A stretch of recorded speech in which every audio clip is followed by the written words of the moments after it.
Welcome to the channel that explains how the movies and TV shows you love and enjoy, or want to love and enjoy, are actually a broken mess of brain dead stupid. Unfortunately, today I will be tearing apart Honor Among Thieves, Dungeons and Dragons. You know what? Screw it. It doesn't even deserve. Okay. There is going to be a bit of a rant in this video because there are certain things I want to talk about and discuss about this movie. Now, in case you don't know, I'm a huge D&D fanboy. Not so much 5th edition. I'm more of an old school fanboy, OD&D in 1st edition, but it's irrelevant. Doesn't matter. I was anticipating this movie. I wanted to like this movie. I wanted to love and enjoy this movie. But the problem is, I'm watching the movie. And I'm going, it just doesn't feel like a D&D movie. And because here's the problem. It's not a Dungeons and Dragons movie. Okay, the title of this movie should have been Honor Among Thieves, a movie based on the Dungeons and Dragons. No, hold on. The title of this movie should have been Honor Among Thieves, a movie pretending to be based on the Dungeons and Dragons, because that's all it is. Even the characters are pretending to be based off of Dungeons and Dragons characters. You have a bard who's not even a bard. He's just some guy. He's just some guy. You know how you know he's a bard? Because he carries a lute. Now, if this was a Robin Hood movie, that would be fine. The problem is, it's a Dungeons and Dragons movie, and bards have bardic abilities, including some bardic spells. The problem is, the movie didn't want the bard to have any bardic abilities. The only reason they wanted the bard is because they needed a father to the daughter, who's the plot element of this damn movie. The bard could have been just anybody. Chris Pine's character, I don't even know the bard's name. I don't even care. But Chris Pine's character could have just been a regular NPC, or just a regular person. But they ended up making him a bard because all you had to do was just give him a lute, and that's good enough. Because that's all bards are in Dungeons and Dragons. It's just some guy with a lute. That's it. Then we have the druid. We have a druid that doesn't have any spellcasting abilities, because the movie didn't want the druid to have any spellcasting abilities, the same way it didn't want to have the bard to have any spellcasting abilities, because I guess that spellcasting is what wizards do, and it will probably confuse the audience if, the bard had his own special type of magic and druids had their own special type of magic. I don't know. But the thing was, the movie only wanted the druid because the druid had the wild shape ability, which is the ability that allows the druid to, transform into an owl bear and all the various animals, so that you had that chase scene. So the movie goes, the only thing we want about the druid is her shape-changing ability. That's it. That's all we want. Because then we have the wizard.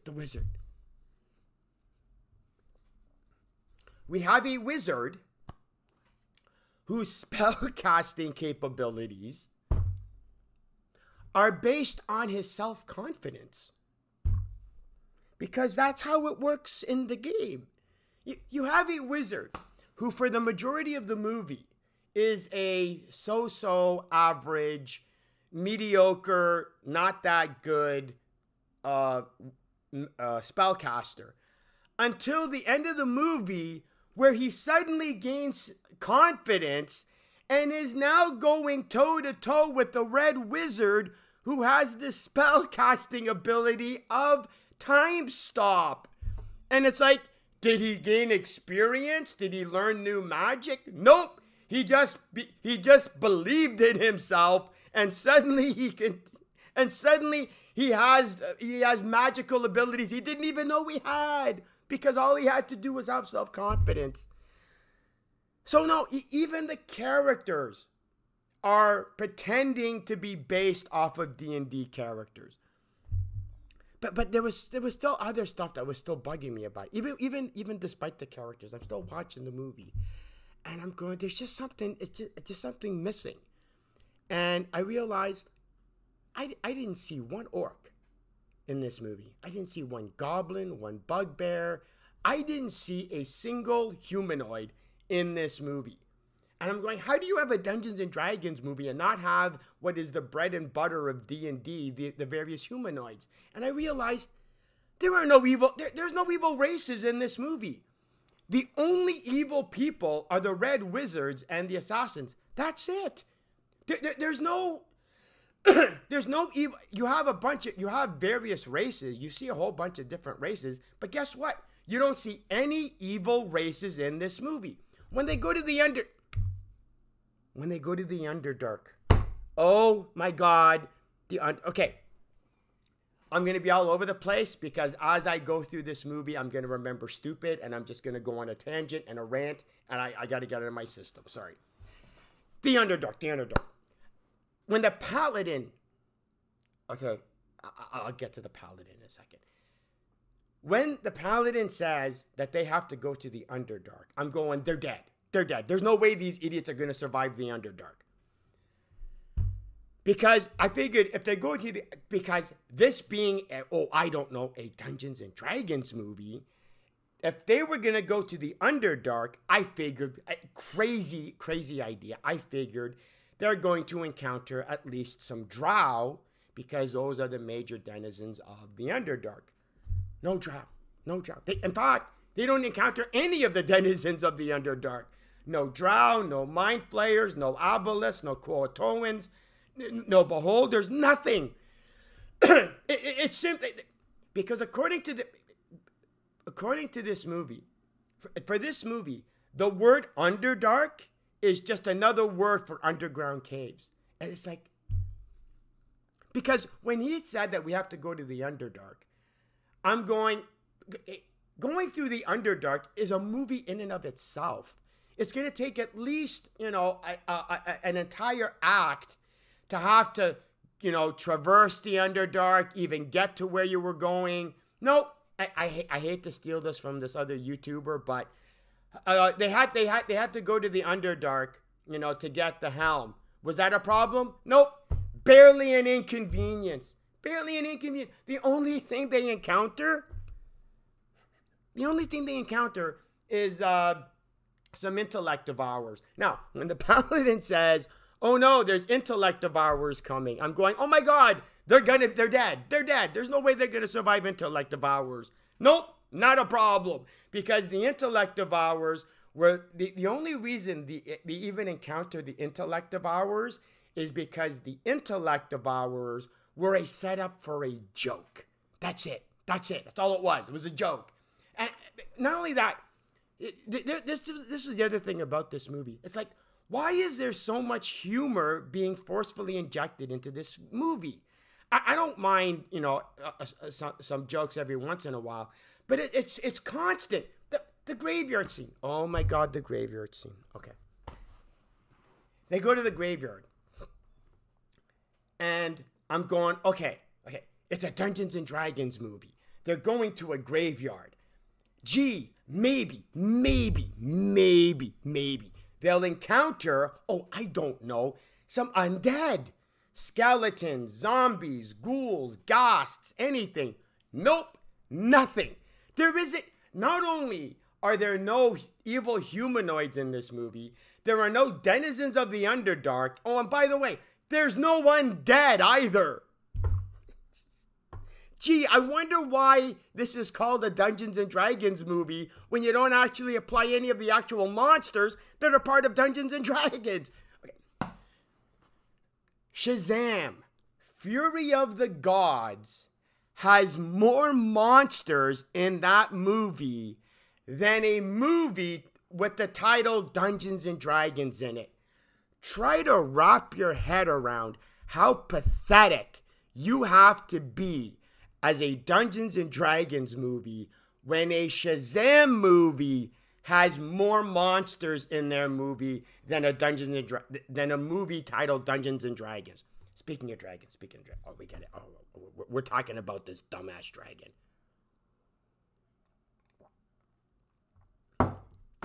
Give me a sec. This. Okay, technically, there's 2 dragons in this movie.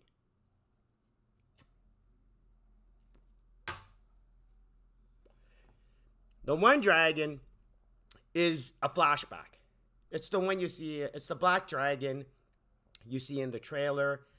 But it's a flashback, so the characters don't actually, interact with it. They interact with this fat, bloated joke of a dragon. Here's the thing. There's a clip of this fat, bloated joke of a dragon in the trailer. And when I saw it, I didn't realize that was supposed to be a dragon. I'm kind of wondering, gee, what kind of monster it is. In the movie, when this fat, bloated joke of a dragon comes crashing through the cave walls, I'm looking at it, I'm going, what creature is this? I don't recognize what type of creature this is. I didn't realize it was a dragon until one of the characters in the movie goes, "That's a dragon," and I'm looking at him going, "That's a dragon? That's supposed to be a dragon?" Gee, I go, why did you have to have this fat, bloated joke of a dragon that's literally fumbling around chasing them? Why didn't you have, a normal, competent dragon? And then I realized, well, no, they can't have a normal, competent dragon, because if they had to deal with a normal, competent dragon, guess what? They'd be dead. This movie can't actually have the main characters in a Dungeons and Dragons movie actually encounter any monsters, because it would end up killing them. I know it's silly, but I'm watching this movie and I go, as a director, you suck as a DM. You really do. You suck as a DM. You're just basically letting these guys coast along, because the director, I'm looking at the director as a dungeon master that goes, well, I can't actually have these characters fight anything, because if they do, they're gonna actually die. They don't even fight the dragon. Speaking of the dragon, speaking of Shazam, try to understand how pathetic you have to be as a Dungeons and Dragons movie when a Shazam movie has a cooler, more, badass dragon than a movie titled Dungeons and Dragons. This is pathetic. This movie was pathetic in so many ways. And the dragon in the movie was for comedic effect. It was a comedic bit. All they're doing is just running away. It's not like they're gonna fight the dragon, because if they did, guess what? They'd be dead. They don't fight anything. The only I'm watching this movie, I'm going, is there going to be any combat at all? And it's a Dungeons and Dragons movie. How about some combat? Now, there is the scene where the barbarian fights the guards when after Forge captures them and they're about to be beheaded. But that's just the barbarian fighting a group of guards. But yes, in the Underdark, you have the paladin fighting the assassins. But it's just the paladin. The paladin's this overpowered. Why is the barbarian watching the paladin do all the work? I mean, the barbarian should have at least wanted to participate. It's supposed to be a group effort. Have them all fight. Because again, at the end of the movie, when they finally confront the Red Wizard and she animates that dragon statue, that was great. Why can't you do that? Why can't you just have the entire group fight the assassins? Well, you can't, because if you have the group fight the assassins, the magic user hasn't gained his self-confidence back, so they'll end up dying. It's just... This movie goes out of its way so that the characters of the movie don't actually fight or encounter any monsters. Even with the even when they're in the labyrinth, they're running away from the displacer beast, the mimic. Now, when the labyrinth appears, right, and you see a bunch of various chests, I'm going, okay, guaranteed one of them is going to be a mimic. But I'm going, that doesn't work, because if it's a mimic, they're dead. They're dead. So the movie goes, we're not going to actually have the mimic work like the mimic in Dungeons and Dragons, because if we do that, that would end up killing, the barbarian. So instead, the mimic is just a comic relief. It's just comic bit. Here's the thing about the comic, the comedy thing. I'm looking at it and I'm going, oh my God, what this movie did was it took the MCU formula on how to make comic book movies and just applied it to a mid fantasy movie and then just slapped the D&D logo on it. Which is why so many of you love this movie, because it's basically an MCU comic book movie, but just applied to a fantasy movie. So of course y'all loved it. What else? The magic. Okay. One of my favorite scenes in this movie is they're in the tavern and they go. There's a bit of a running gag where they go to the wizard and go, "Why don't you just use magic to solve all the problems?"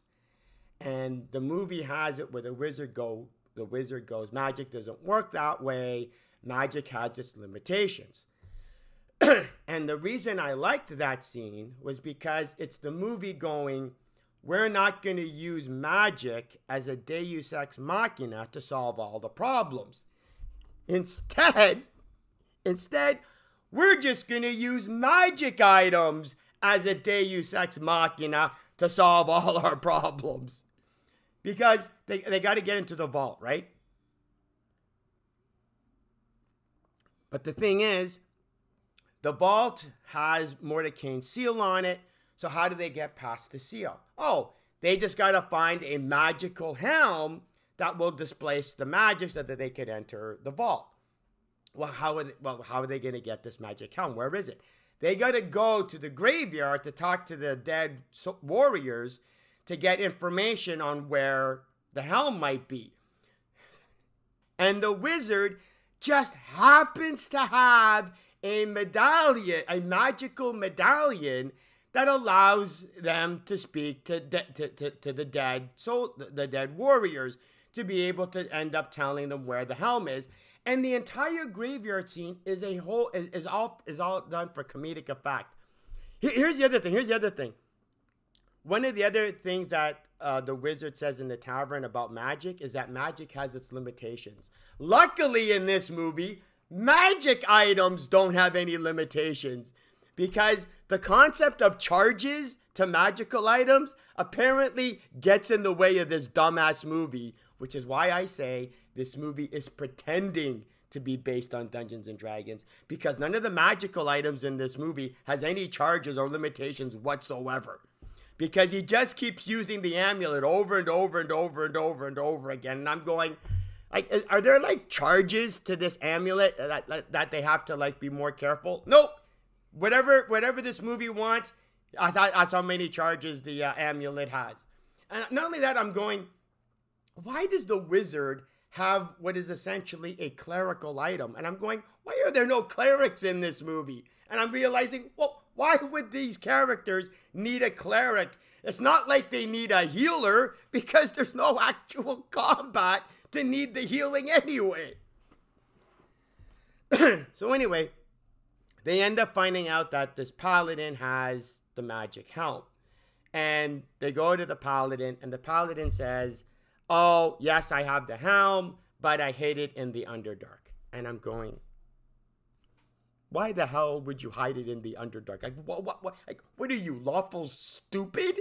It makes no sense to have hidden it in the, why wouldn't you have hidden it in a temple where only you could enter and it would be, protected by, the forces of good? No, for no reason whatsoever, he's gonna go hide it in the Underdark. Brilliant.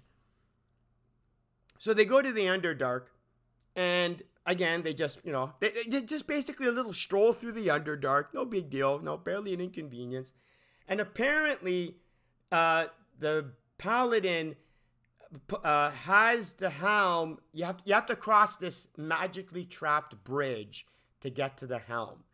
And you know what? And I'm going, first of all, did the paladin commission gnomes? Or I think it was gnomes. I apologize which one it was. Did the paladin commission the gnomes to build this bridge in the middle of the Underdark? Because if he didn't, then how the hell does the paladin know what the secret formula is to be able to traverse the bridge? Because you know what really would have been good. Would have been helpful, considering the movie is called Honor Among Thieves, and they need to get past a magically trapped bridge. Oh, I don't know, maybe a rogue perhaps, or a thief? No, there's not even a rogue in the group, because apparently clerics aren't necessary. And why would a rogue be necessary when you have to steal stuff? I don't. It's just so silly. But here's the thing. Here's the thing. Oh my God, this movie can go kill itself.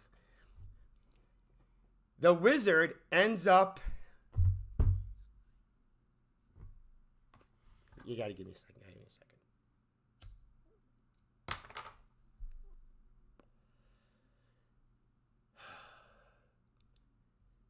The wizard ends up screwing up and causes the bridge to collapse. And I'm going, okay, they're screwed. What are they going to do? It's not like the wizard has the magical capabilities to, teleport them or telekinesis them or fly or whatever.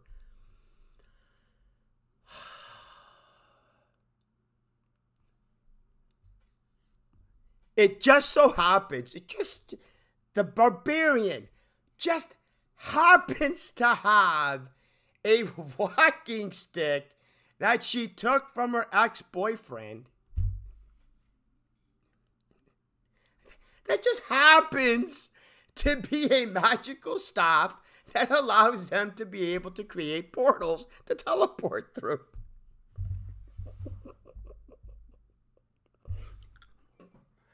But this movie doesn't want to use magic as a deus ex machina to solve problems. And the same thing with the portal, with the same thing with the staff. Are there any charges to this staff? Apparently not, because then that would get in the way. Magic has limitations. Luckily, magical items don't.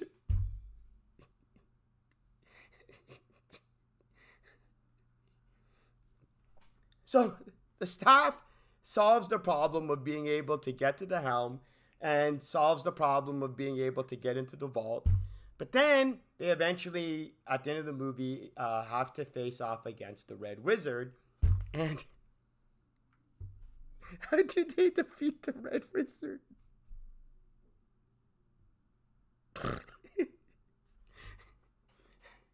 What happened was, in the labyrinth, they encounter a gelatinous cube.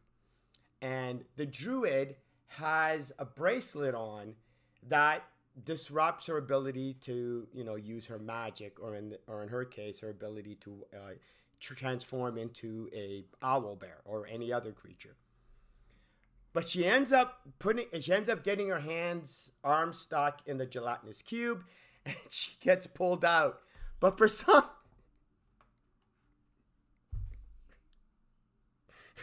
reason, as she pulls her arm out, the bracelet slips off of her hand and stays in the gelatinous cube. And I'm going, well, if that's all it took, why didn't you just take the bracelet off yourself? But somehow, if you get it stuck in a gelatinous cube, it somehow grabs it and just takes it off.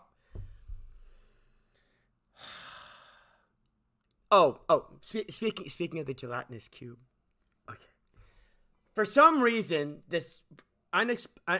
for some inexplicable reason, there's a gelatinous cube blocking the exit to the labyrinth. How? Why? I don't know. I don't care. But because here's the thing. The druid's plan is to not only be able to escape the labyrinth, but to avoid the displacer beast that's charging at them. The plan is to jump into the gelatinous cube and be trapped into the gelatinous cube.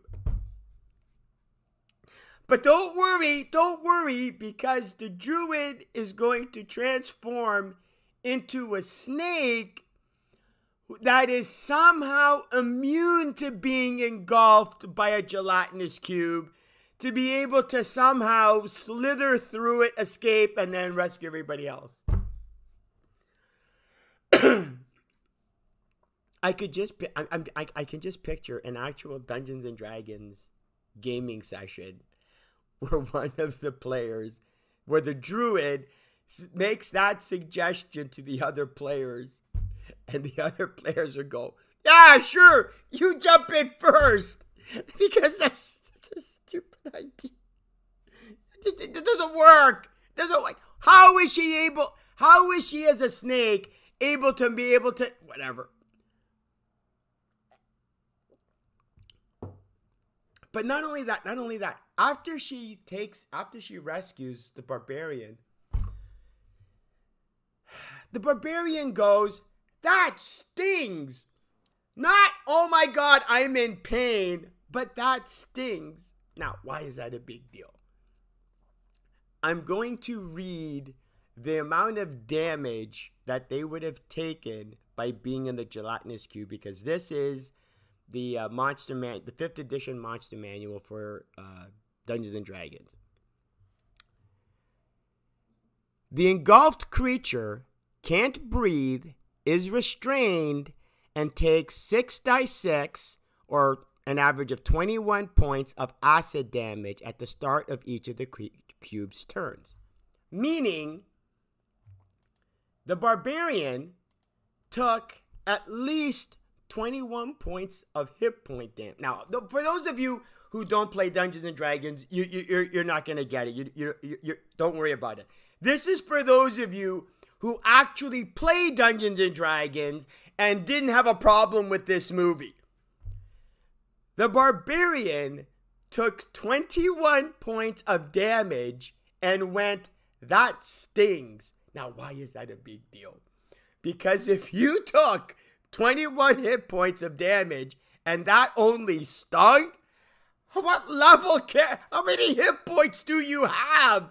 What level is this barbarian where taking 21 hit points of damage only stung her?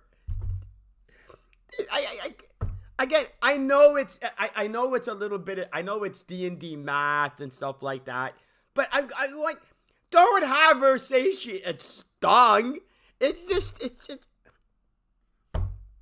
So they end up grabbing the bracelet, and there's the final scene where the Red Wizard has, does the time stop, and now I'm not sure how the time stop spell works in 5th edition, so maybe it's actually faithful to the 5th edition spell. But with time stop that I know of is that once it's cast, if anybody enters the area in which the time stop was cast, they too are also affected by the time stop spell.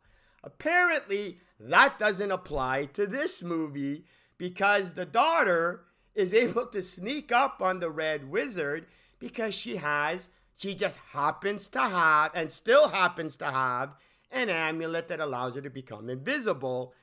And she has the amulet that was on the druid that got stuck in the gelatinous cube, but they took that. So to be able to solve the problem of the Red Wizard, they had it so that the daughter was able to use the magical amulet that allowed her to turn invisible to be able to enter the time stop area of effect without actually being affected by the time stop. To be able to sneak the magical amulet onto the Red Wizard, thus solving the problem of the Red Wizard. And so yeah, it's like this movie, you know, you can't use magic to solve all your problems, but apparently you can sure as hell use magical items as a Deus Ex Machina to solve all your problems, because that's you barely needed the wizard. In all honesty, you didn't even really need the wizard. All you really had to do was just have the other characters just have magical items to be able to just combat the Red Wizard with. It was just, even the fight scene is irrelevant with the Red Wizard, because once she casts the time stop, that's the end game. She ends up getting whatever. Another way of explaining how this movie sucked and what was wrong with this movie is, I just remembered, there's a cameo of the characters from the animated Dungeons and Dragons TV show in this movie. But here's the thing: when I saw them, I rolled my eyes. But I was going, okay. Obviously, you can't have a Dungeons and Dragons movie without having a cameo of the characters from the animated TV show. But here was the thing: the characters don't do anything. They don't interact with the characters. They don't even talk. They don't even say anything. They don't do anything. So I'm looking. I'm going, well, then what was the point? If you're not going to do anything, why even bother? And I'm going, oh my God. It's like the director was going, well, obviously we have to have a cameo of the characters from the animated Dungeons and Dragons TV show, but the director didn't know what to do with them, so he just didn't bother doing anything anyway. Well, that's what this movie did with the Dungeons and Dragons IP. This movie had the Dungeons and Dragons IP, but guess what? Didn't know what to do with it. That's this movie. It's a movie that has full access to the Dungeons and Dragons IP and has absolutely no idea what to do with it. And that's and because of that, you get this crappy ass movie just pretending to be based off of the Dungeons and Dragons IP, but whatever. I'm sure there's other stuff, but I'm good. I'm done. Rant over. I got out of my system. I don't even care anymore. I don't care. The funny thing is, I just thought about this.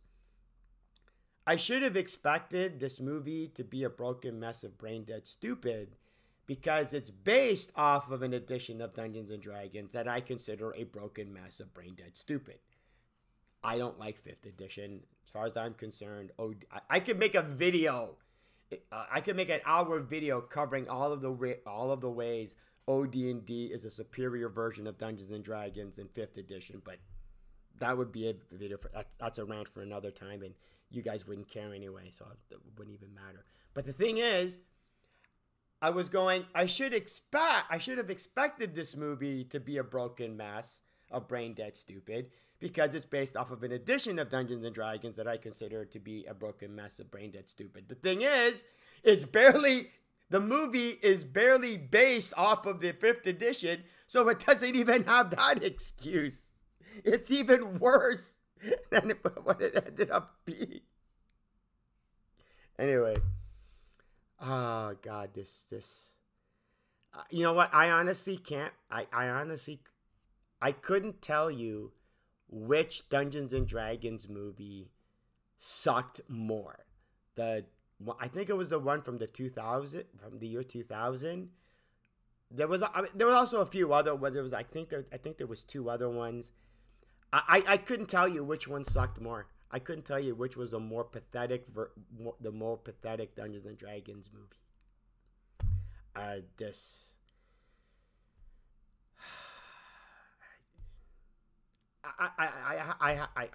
I'm so upset, because I really wanted this movie to be good. I really was looking forward to this movie. And yeah, I'm sorry. And here's the thing. I know I'm rambling, but one last point. I can understand people who don't know anything about Dungeons and Dragons because again, I ended up finding out. I ended up checking the Rotten Tomato scores because people have been telling me that this movie has been getting rave reviews, that everybody's loving this movie, and I couldn't believe it. So I ended up checking, and apparently it's got like a 90 or 94, percent on Rotten Tomatoes. And again, I'm going, if you've never played Dungeons and Dragons, I can understand you not comparing it to the source material because you don't know any different. And again, it's a brain dead, stupid MCU movie just applied to a fantasy movie. So of course you're gonna love it, obviously. But for those of you who are supposed to be Dungeons and Dragons fanboys who actually love 5th edition, what's your excuse? Seriously, like what's your excuse if you're supposed to be if you're supposed to play Dungeons, if you've actually played Dungeons and Dragons, even if it is 5th edition, and you love Dungeons and Dragons and you enjoyed the game, what's your excuse for seeing this mess of a movie and going, yeah, 90%, no good, nope, no problem, this is fine. Anyway, I got food coming. I gotta go eat. I'm out of here. See ya.